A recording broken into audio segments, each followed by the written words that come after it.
Welcome into another edition of the Appalachian Wireless Sports Overtime. Josh McKinney, Jamie McCracken. Jamie, the first Friday of the high school football season. I know you've been excited for a while. Why not bring out the new basketball set? Doesn't it look great? I mean, it looks weird that I'm standing here instead of not there. I don't know. It's great, though. We do have some basketball on the show as well, some football. Let's start, though, with a crosstown rival, number 5, Perry Central at Hazard inside It's the always World a big Champ. game. Let's do it. Here we go. No Damon Tobler for Perry Central last night. Tonight, I should say, out for at least 6 games with a broken thumb. But you know who wasn't out? The Commodore student section. That's a beach theme. A lot of skin showing. A lot of skin. I like the coconut roll, though, man. First quarter, Matt Turner picked by Ryan Smith. And that's a coast-to-coast bucket. Smith with 8 points tonight. Hazard scores first. 2.1 seconds left down the quarter. Griffin Wells, the inbound pass. Blake Nidifer with the shot. 2 of his 9 points. Hazard leads 10-7 after 1 quarter. Second quarter, James Blair on the break. Game tied at 12. Later, Blair, he got the offensive board, then he throws it up. He had 23 on the night. My man Travis Dunn was the other double-figure score for Perry. The basket plus the foul plus the chest bump, flexing on him. Perry leads by 8 at the break. Third quarter, Smith for 3. No, but Griffin Wells comes out of nowhere. His only 2 points of the game. Bulldogs did not have anyone in double figures tonight. How about this play, though? Both teams fighting for a board, ends up in Matt Turner's hands. Because, of course. Yeah, and he says, I'll take it. Little lefty finger roll at the other end. 4 points for Turner. Perry up by 10. Let's go back to Travis Dunn, though. Shortest guy on the court came to ball. Game high 23 points. Perry Central wins its opener on the road. Let's go to the Highlands Black and Blue Clinic scoreboard. Hazard led after 1 quarter, Josh, but Perry led the other 3 quarters, and that's what matters. Commodore 62-48 over the Bulldogs. The Doors will play Taylor County tomorrow at the Legacy Nissan Classic. I'll be there. Again, without Damon Tobler. Bailey Wright and Allen Central visiting county rival Betsy Lane. Wright was on fire out of the gate. From straightaway, knocks down the tray to put AC up 3. Again from straightaway. This time, though, the running floater gets that shot to fall. And then how about defensively? Wright doing it all. Gets the steal. Takes it himself coast to coast for the layup. He had Central's first 7 points. Rebels by 5. Nice goggles. Top play contender. Bobcats now on the defensive. Nathan Hall gets the steal. Feeds Jacob Arias, who gets the layup and the foul. Bobcats, though, down 3. Arias again, this time from downtown, buries the 3 ball. Bobcats, though, down 9 at this point. At the other end, Dylan Cottle doing work in the post, gets the shot to fall off the glass. This game was tight. Cameron Blevins of Allen Central hit 2 threes in the final minute of play, one to pull the Rebels within 3, the other to tie the game with 2 seconds remaining, and Allen Central gets the road win 61-58 at Betsy Lane in overtime. Great atmosphere on both of our games tonight. A lot of fun. Still to come on the show, more high school basketball. Yeah, that's right. The Bell County Bobcats and the Lady Cats both at home tonight versus Cumberland Gap out of Tennessee. Highlights next. Time now for our Fans in the Stands, sponsored by Eastern Kentucky University. How about the Pikeville Panther fans filling the Pikeville High School auditorium tonight for the football team's championship celebration, a packed house celebrating the program's 4th state championship and first since 1989. Our Fans in the Stands, sponsored by Eastern Kentucky University. The Bell County Lady Cats beginning life without last year's Kentucky Miss Basketball Macy Morris and starting point guard Jess Sanders. Tonight they do just that at home atop Log Mountain, separated by a state line, but only about a 15-minute bus ride from Cumberland Gap to Log Mountain. Brooklyn Creech, she's going to cut. She gets the pass from Samantha Pierce. Bell County up 9 early in the second half. That's the last time they would score, though, for a while, at least the Cumberland Gap. Katrina Johnson to Allison Howard. She led the Lady Cats, scoring 13 points. Then off the turnover, Zoe Taylor gets it turned around in transition. Then Alex Brock with the assist to Johnson for 2. Nice teamwork. Great bounce pass. Bell County on an 8-0 run, and it will continue. Johnson to Kaylee Collett, no problem, 35-16. Then they go inside. Taylor in the post, cashes in. Bell still leading by 19 in the third, but then a 6-2 Cumberland Gap run capped off by Creech. Coach said to follow your shot, that's why. And they continue to run the floor. Johnson to Howard. and Abby Harris, the first one back. 2 more points, transition points. Howard got the assist here again, and then she will do it herself. You just can't leave the girl open anywhere on the court, but this time she'll kick it out to Bethany Miracle for another assist. The 3 ball is good. We go to the Highlands Black and Blue Clinic scoreboard. Bell County wins it big, 58-30 over Cumberland Gap, Tennessee. This is Bell County basketball on WYMT. All right, let's go to the guys now. Zach Parton, he was a force inside for the Bobcats. That's first points of the game, so Bell leads early, but that won't last long. Graves to Bayless from a couple extra feet behind the stripe, knocks down the tray, and the Cumberland Gap faithful, they love it. Look at that guy. That was interesting. Then it's more Parton. He almost dunked it on that kid. Still goes in. He would make the free throw for the 3-point play. On the other side, it's Chase Mize buckets. Come play me one-on-one. He looks like he could play Caleb No one-on-one, maybe. But then Parton again for Bell County. Good ball movement. It's 8-5 Bell, but how about Mize? How does he get that wide open? Come on now. That's what Cumberland Gap took over. This is Sutton alone in transition and one call, and Cumberland Gap will take advantage of Bell County's zone defense here. The skip pass, he leaves the kid wide open again. No compromise for Cumberland Gap. On the other end, it's the QB on the football team. That was terrible, Caleb. Caleb No writing these highlights. What in the world? Oh, here comes Cumberland Gap. Steals this one to Log Mountain. Let's go to Highlands Black and Blue Clinic scoreboard. It's 59-56. Bell County falls to Cumberland Gap. Let's stay on the Highlands Black and Blue Clinic scoreboard tonight. Our number 2 ranked team in the Mountains fall to what might be one of the top 4 teams in the state this season, Mercer County. The Titans beat the Cards by 1 point, 52-51, while the other team in London, the North Laurel Jaguars, take care of business 74-53 over the Pike Central Hawks. Letcher Central puts up 106 points tonight and beats Jackson City by 20. So the Cougars win by 20, but the Wildcats of Shelby Valley win by 50. Valley defeats Jenkins 74-24. On the girls' side of things, in the top 10, number 2 Breathitt County beats Riverside Christian 47-27, and number 3 Johnson Central gets the home win in Johnson County versus East Ridge 73-49 the final score. Much more to come on the Appalachian Wireless Sports Overtime, but as we go to break, here's a look at this week's Alice Wood College boys and girls basketball Mountain Top 10s.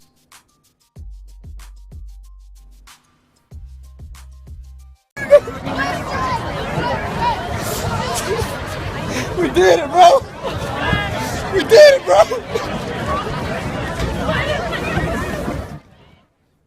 Chatlin Jarrah with tears of joy last night, rightfully so for the Pikeville Panthers as they bring home their first state football title since 1989. That one hit me pretty hard. Today, the team arrived back in the Ville.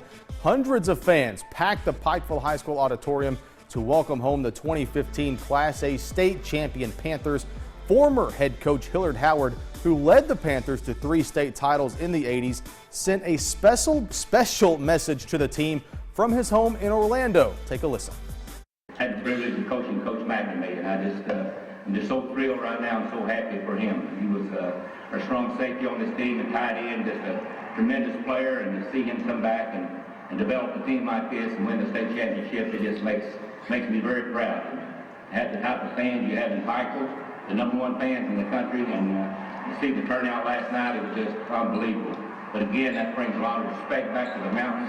And Coach McNamee, just want to thank you and congratulate you on a great year and a state championship. Congratulations.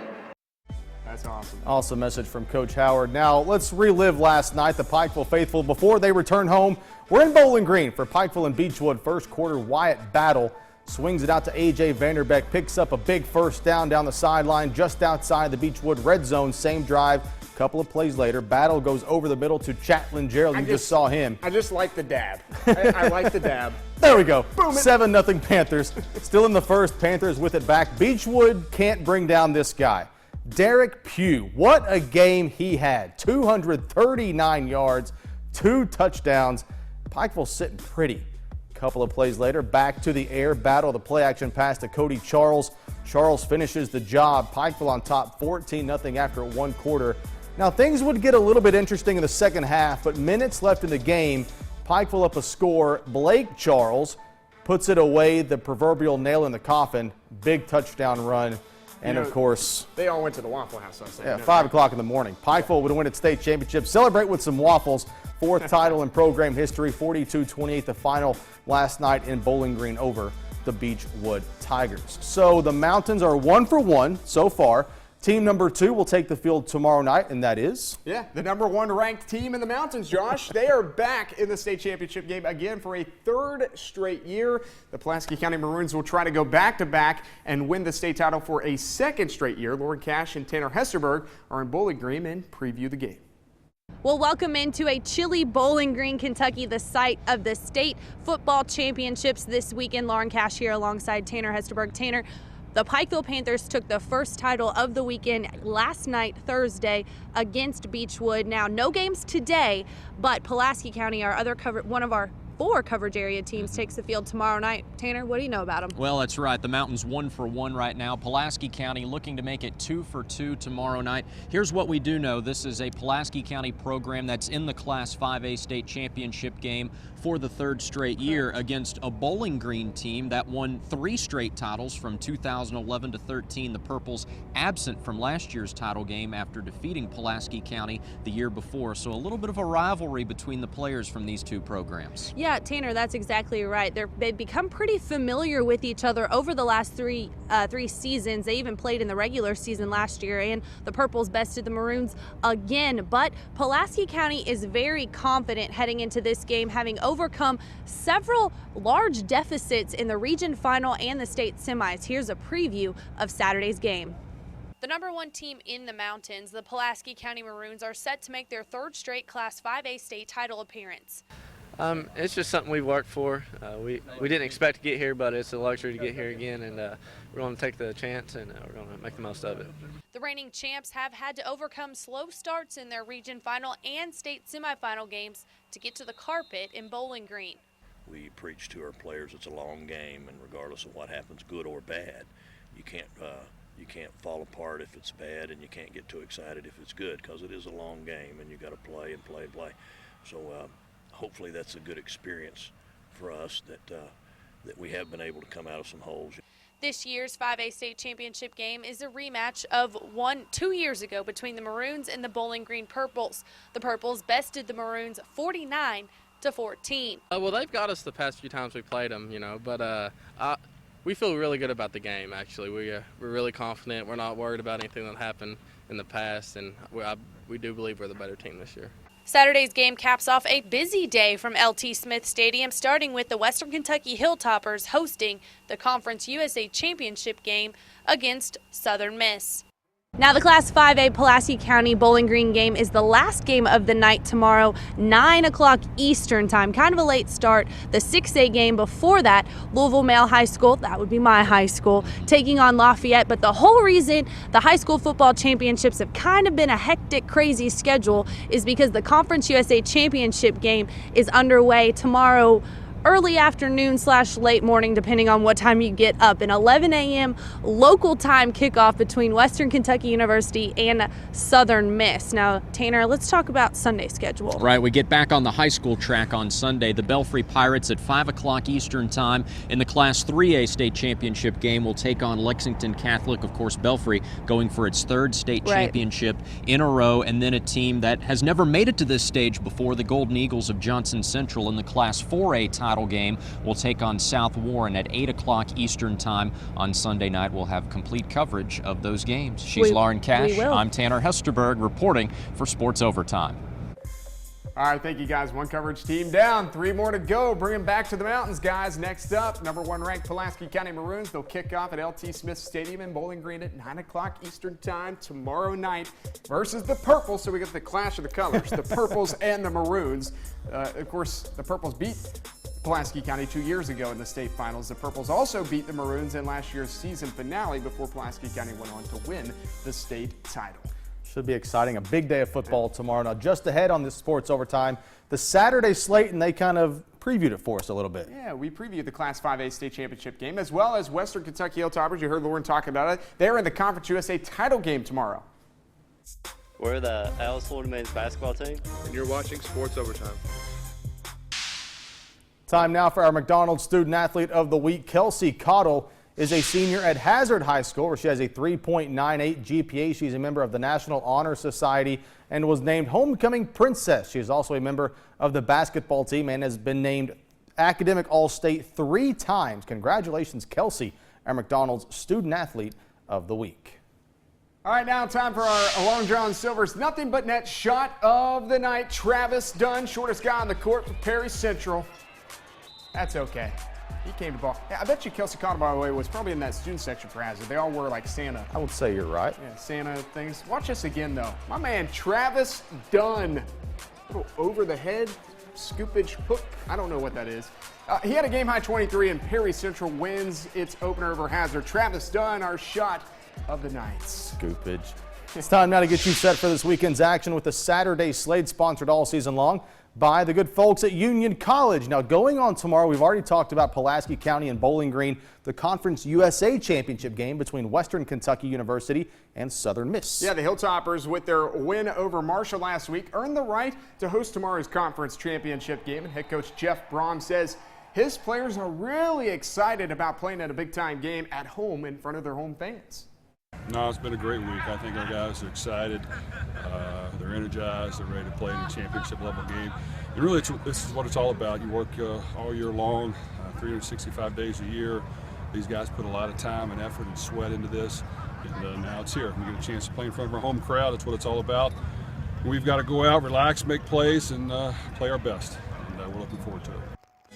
The Western Kentucky Hilltoppers will go after their first ever Conference USA Championship tomorrow afternoon, and first conference championship period since the 2002 season, when they also won the 1AA National Championship. Kickoff set for 12 o'clock Eastern Time on ESPN2, again against the Golden Eagles of Southern Miss. Well, there you go. The first Appalachian Wireless Sports overtime of the basketball season. Next week, we will bring you some more highlights from the hardwood once football kind of gets out of the way. Yeah, be sure to tune in tomorrow night, though. Conference championship games across the college football landscape, as well as Pulaski County as they go for their second straight state title. And by the way, I guess you're back with me this week. I am. Great. Tune in tomorrow. Until then, have a good night. Don't forget my ice this week. Lauren never forgets my ice.